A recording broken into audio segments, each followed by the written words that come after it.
پشاور تعلیمی بورڈ اب جدید ٹیکنالوجی میں مزید 2 قدم آگے۔ ہماری کوشش ہے کہ بورڈ کے امتحانات میں مزید شفافیت لائی جا سکے۔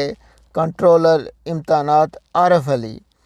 تفصیل جاننے سے پہلے میری آپ سے گزارش ہے کہ اگر آپ نے میرے چینل کو سبسکرائب نہیں کیا تو پلیز اس کو سبسکرائب بھی کر دیں اور بیل آئیکن کے بٹن کو بھی دبا دیں کہ ہماری آنے والی نئی ویڈیو آپ تک پہنچتی رہیں۔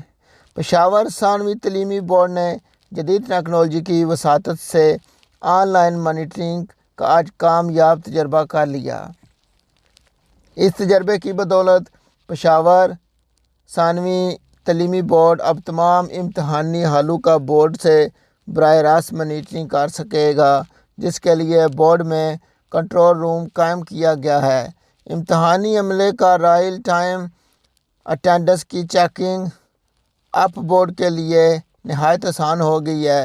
اس سسٹم کا دائرہ کار نہ صرف قریبی اسٹیشن تک محدود ہے بلکہ اس کو دور دراز علاقوں مثلاً چترال، مہمند اور ضلع خیبر تک وسعت دی گئی ہے تاکہ ایک طرف امتحانی عملے کی بروقت حاضری یقینی بنائی جا سکے اور دوسری طرف امتحانی طریقہ کار میں شفافیت کو بھی فروغ دیا جا سکے۔ کہ اس سسٹم کے جہاں بے پناہ فوائد ہیں وہاں بورڈ کے اندر بھی چیک اینڈ بیلنس رکھنے میں مدد ملے گی، جس کے ذریعے مارکنگ عملہ کی بھی مانیٹرنگ کی جا سکے گی اور غلطیوں کا ازالہ ممکن بنایا جا سکے گا۔ دوسری طرف فائنینشیل رخ کے حوالے سے یہ بات بھی سامنے آئی ہے کہ اس سسٹم سے اوور ٹائم کی مد میں ہونے والے اخراجات میں بھی نمایاں کمی واقع ہوگی۔